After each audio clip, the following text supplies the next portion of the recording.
Let me start again because you're doing that. I first want to thank Mrs. Metzger, who comes to Toronto, who introduced me to Mrs. Feldman. And now I can thank Mrs. Feldman for graciously hosting this event for CyberSem. I hope this evening's presentation will make CyberSem more of a reality in the world of chinuch habanais, women's education. In following the Alter Rebbe's instruction to live with the times, I would like to start with a Dvar Torah from last week's Parsha. Why last week's Parsha? Because we know that the bracha from Shabbos interjects a bracha into the following week. And so since we're only 3 days past last Shabbos, I think it's okay, we're living with the times. Last Parsha's Emor starts with the words, Emor el HaKohanim va'amarta aleihem. We see the word Amar said twice. Rashi comments on the fact that the pasuk uses the same word twice, and he says, Lahazhir hagdolim al haktanim. This for us is the mitzvah of chinuch, that elders are instructed to teach the youngers, Lahazhir hagdolim, to educate the young people. Parshas Emor is always read during Sfiras HaOmer, when every day is a mitzvah. The whole month of Iyar is filled with a mitzvah, the mitzvah of Sfiras HaOmer that we count daily. The Rebbe makes a connection between, in the Inyan of Chinuch, between Parshas Emor, Sfiras HaOmer, and the month of Iyar. The days between Pesach and Shavuos are days of Chinuch. As we progress to Matan Torah, we know that Pesach was the time of the Leda, the birth of Bnei Yisrael.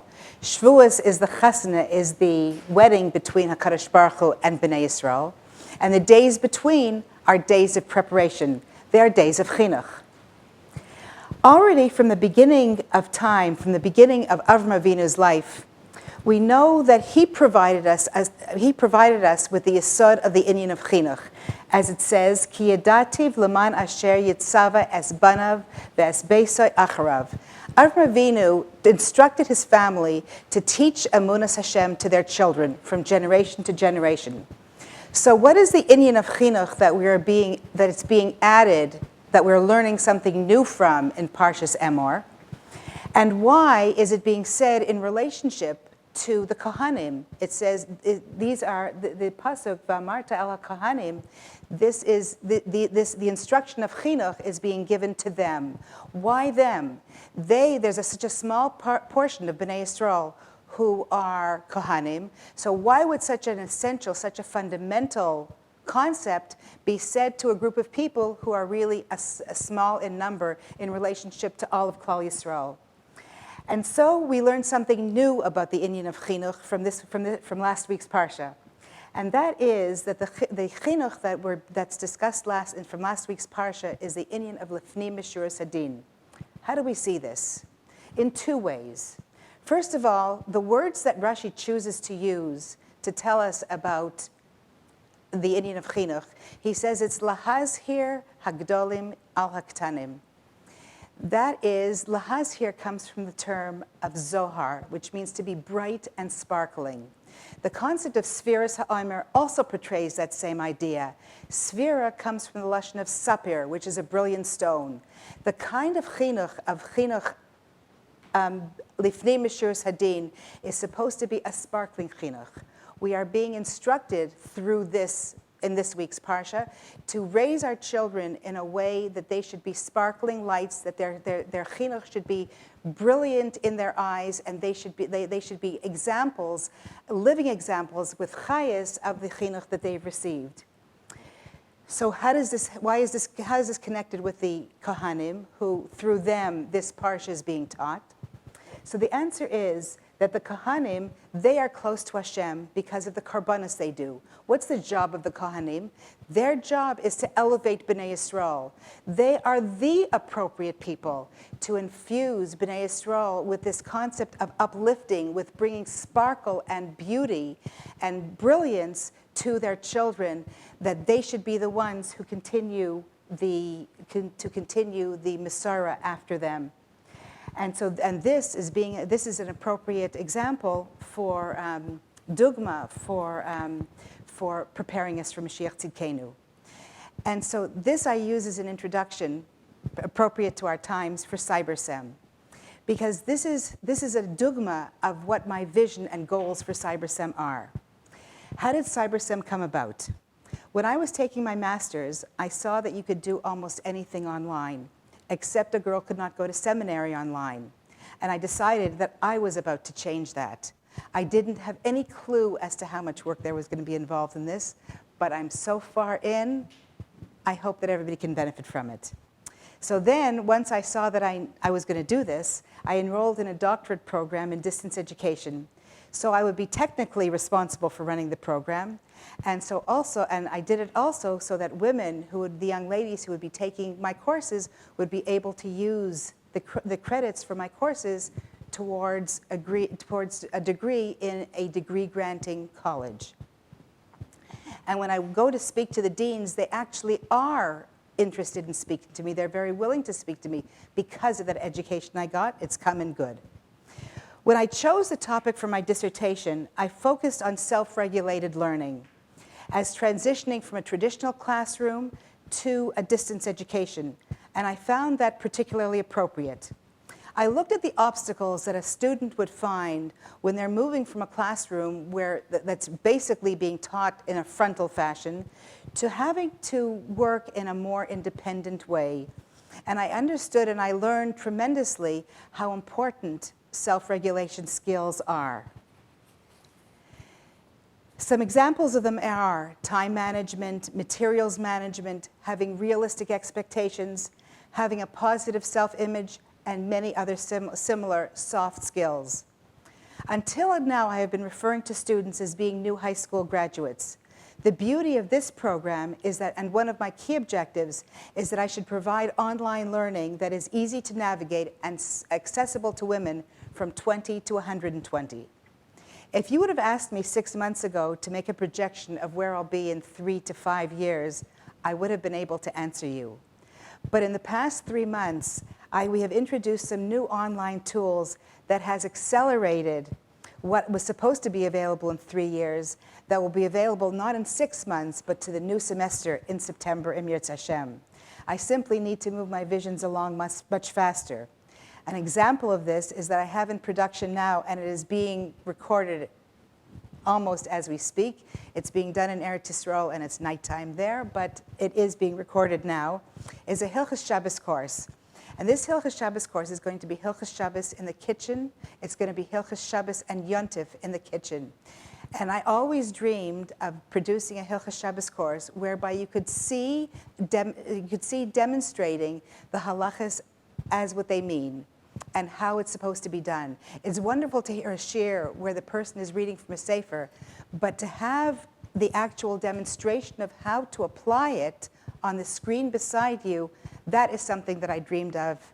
And when I made my video that you'll see in a few minutes, I became in contact with someone who actually does this motion graphics, and my Hilchos Shabbos course is being produced like that. In addition, another dream that I had was to have the courses available in languages. In English obviously, but French, Spanish, Russian, and Hebrew in addition to that.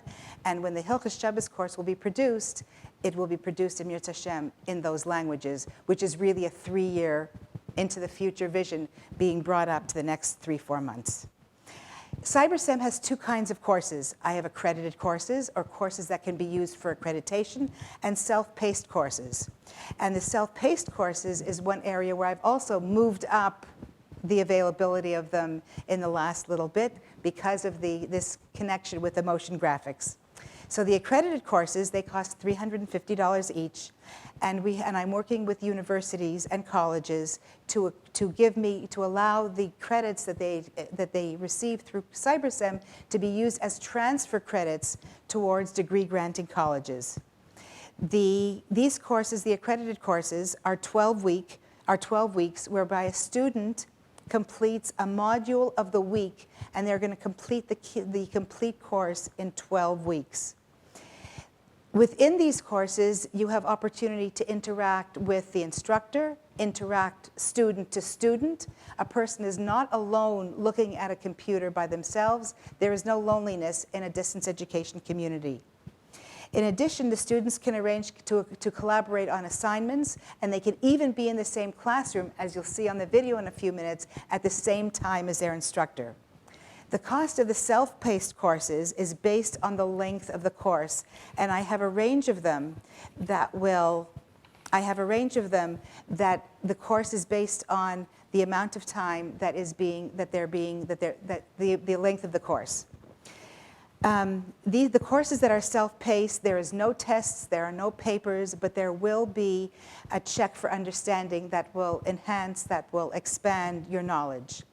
The courses that are going up on the self-paced area are, for married women, the calendar of Taras Mishpacha, which is also being done with graphics. I made a commitment to produce something for CyberSem. I started as being college students, but it ended up being whatever you always wanted to know about Taras Mishpacha was created. It was filmed by Sarah Carmeli, and it's 6 units of her lectures. And so people who come with misconceptions about Taras Mishpacha, I wanted to dispel those, and so we created this course. The last course that's in production now is a course on the machzor as a preparation for the Yom Tovim. And my hope is that women who will be Mir Hashem in the bungalow colonies will be able to have little groups that are preparing for Yontif and learning about the machzor. In either case, you do not have to take a minimum of courses at any time. You can take them at whatever time works for you, a semester here, a semester there, it doesn't matter. The current courses are Chumash, Navi, Historia, Writing and Speaking to be Heard, Rashi Sichas, and my halachas of Shabbos and Yontif in the kitchen. Courses that are in production are Koheles, Rambam, and ECE program for U.S. accreditation. I hope to make a course that is accredited by the U.S. government so that our ladies can upgrade, our young women can upgrade themselves and will be able to be, you have to be accredited when you're an ECE, an early childhood education instructor. You need to be able to have a master's, and I hope to offer that so that our students will be able to be paid well and will be able to work in government-approved places. I was going to review the business format for CyberSem, which I will do happily on a private basis. If anybody wants to contact me about it, I will be happy to explain it. So as each one of us strives as our goal, as our parents, as adults, as educators, whatever role we are in with young people, and we strive to give them a sparkling chinuch, a chayistic chinuch, better today than yesterday, to infuse the chinuch of the young people, which is with as much chayis and lebendigkeit that we can. We hope that this will raise the bar for our families, our communities, and ourselves. I would like to show the video before I introduce our speaker, and it's 6 minutes long, and I hope you'll enjoy it.